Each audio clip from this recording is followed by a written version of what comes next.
श्री गुरु सत्ताई नमः। सभी को प्रणाम। युग निर्माण सत्संकल्प का 7वां सूत्र है समझदारी, ईमानदारी, जिम्मेदारी और बहादुरी को जीवन का एक अविच्छिन्न अंग मानेंगे। आइए सुनते हैं परम पूज्य गुरुदेव क्या लिखते हैं। सुसंस्कारिता के लिए 4 आधारों को प्रमुख माना गया है। पहला समझदारी, दूसरा ईमानदारी, तीसरा जिम्मेदारी और चौथा बहादुरी। इन्हें आध्यात्मिक आंतरिक वरिष्ठता की दृष्टि में उतना ही महत्वपूर्ण माना जाना चाहिए जितना कि शरीर के लिए अन्न, जल, वस्त्र और निवास को अनिवार्य समझा जाता है। समझदारी का तात्पर्य है दूरदर्शी विवेकशीलता का अपनाया जाना। आमतौर से लोग तात्कालिक लाभ को ही सब कुछ मानते हैं और उसके लिए अनाचार भी अपना लेते हैं। इससे भविष्य अंधकारमय बनता है और व्यक्तित्व का स्तर एक प्रकार से घटिया बन जाता है। अदूरदर्शिता तुरंत फुरत अधिक सुविधा संपादन के लिए लालयित रहती है और इस उतावली में ऐसे काम करने में भी नहीं झिझकती जिनकी भावी परिणति बुरे किस्म की हो सकती है। मूर्ख चिड़िया और मछलियां इसी दुर्बुद्धि के कारण तनिक से प्रलोभन में अपना जीवन गंवाती हुई देखी गई हैं। चटोरे व्यक्ति इसी ललक में अपनी स्वास्थ्य संपदा को तहस नहस कर लेते हैं। यौनाचार में अति बरतने वाले लोग जवानी में ही बूढ़े खोखले होकर अकाल मृत्यु के मुंह में चले जाते हैं। अपराधी तत्वों में से अधिकांश लोग इसी मनोवृत्ति के होते हैं। पढ़ने का समय आवारागर्दी में गुजार देने वाले व्यक्ति जवानी में ही दर दर की ठोकरें खाते हैं। नशेबाज भी इसी मूर्खता को अपनाकर धीमी आत्महत्या करने में बेधड़क लगे रहते हैं। ऐसी नासमझी के रहते आज का अभी का लाभ ही सब कुछ दिख पड़ता है और भविष्य की संभावनाओं के संदर्भ में सोचने तक की फुर्सत नहीं मिलती। दूरदर्शिता, विवेकशीलता उस अनुभवी किसान की गतिविधियों जैसी है जिनके अनुसार खेत जोतने, बीज बोने, खाद पानी देने, रखवाली करने में मेहनत की जाती है, कष्ट सहे जाते हैं, क्योंकि दूरदर्शिता किसान को बताती है कि इसका प्रतिफल उसे समय अनुसार मिलेगा, अवश्य मिलेगा। एक बीज के दाने के बदले 100 दाने उगेंगे और समय पर उस प्रयास के प्रतिफल कोठे भरे धनधान्य के रूप में जरूर मिलेंगे। संयम और सत्कार्य ऐसी ही बुद्धिमत्ता है।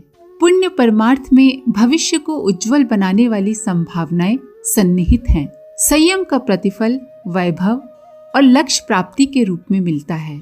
दूरबीन के सहारे दूर तक की वस्तुओं को देखा जा सकता है और इस जानकारी के आधार पर अधिक बुद्धिमत्तापूर्ण निर्णय लिया जा सकता है।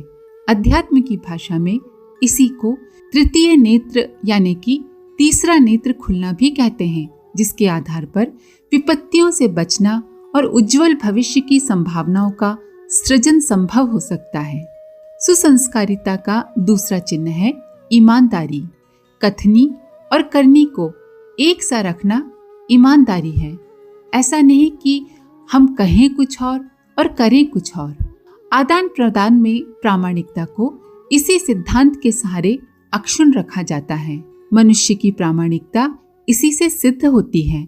विश्वसनीयता इसी आधार पर बनती है। सहयोग और सद्भाव अर्जित करने के लिए ईमानदारी ही प्रमुख आधार है।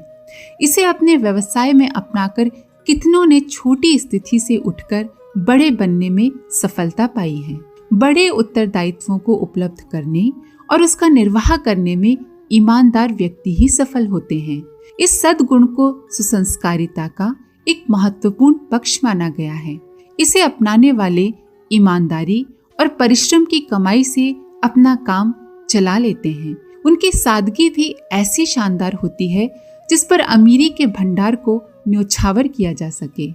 सुसंस्कारिता का तीसरा पक्ष है जिम्मेदारी।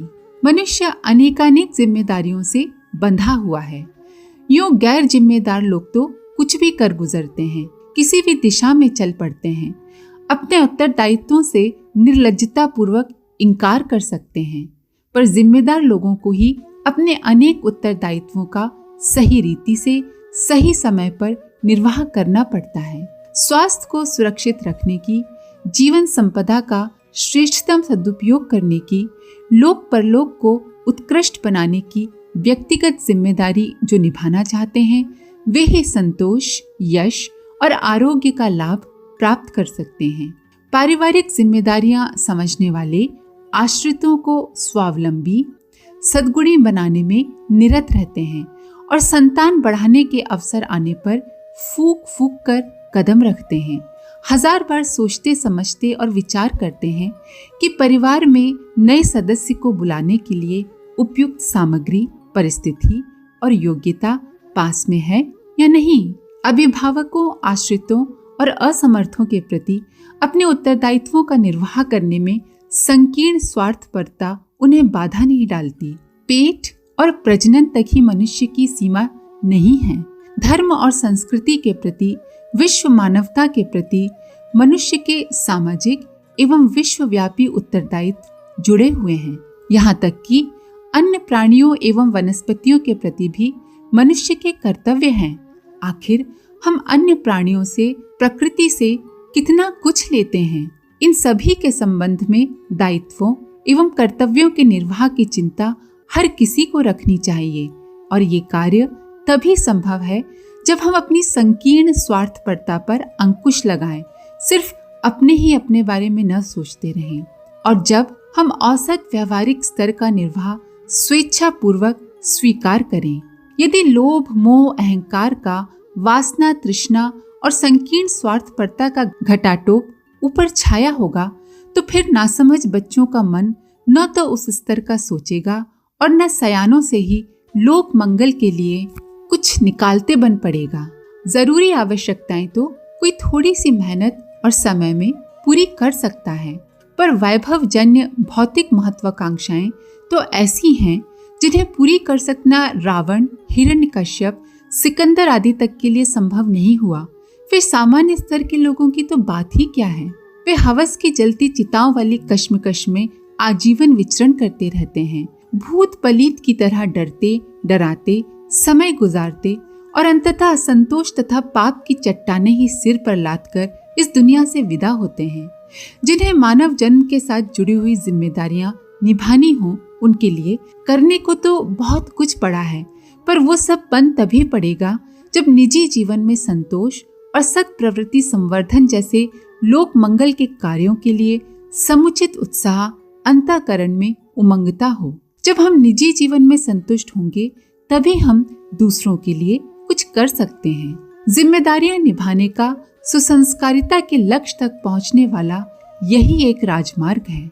सुसंस्कारिता का चौथा चरण है बहादुरी। दैनिक जीवन में अनेकानेक उलझनें आती ही रहती हैं। उन सब से निपटने के लिए साहस और धैर्य होना आवश्यक है, अन्यथा हड़बड़ी में समाधान का कोई सही उपाय तक नहीं सूझ पड़ता। धैर्य और साहस से आगे बढ़ने और ऊंचा उठने की प्रतिस्पर्धाओं में सम्मिलित होना पड़ता है। गुण, कर्म, स्वभाव की गहराई तक घुसे जन्म जन्मांतरों के कुसंस्कारों से भी निरंतर महाभारत लड़ने का कृत्य करना पड़ता है, जिसमें गीताकार ने अर्जुन को प्रशंसा एवं भर्त्सना की नीति अपनाते हुए प्रवृत्त होने के लिए उद्यत किया है। अपने को निखारने, उबारने और उछालने के लिए अदम्य साहस का सहारा लिए बिना और कोई मार्ग नहीं है। समाज में अवांछनीय तत्वों की, अंधविश्वासों, कुप्रचलनों और अनाचारों की कमी नहीं है। इनके साथ समझौता संभव नहीं। जो चल रहा है उसे चलते देना अब और सहन नहीं किया जा सकता। सब कुछ चलता है वाली नीति को उखाड़ फेंकना है। इसके विरुद्ध असहयोग, विरोध की नीति अपनाए बिना और कोई चारा नहीं है।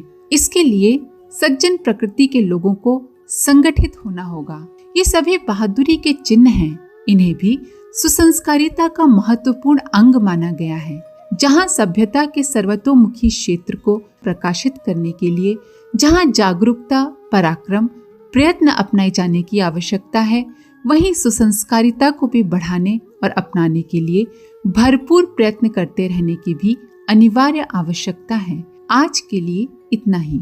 आप सभी का धन्यवाद। ओम शांति।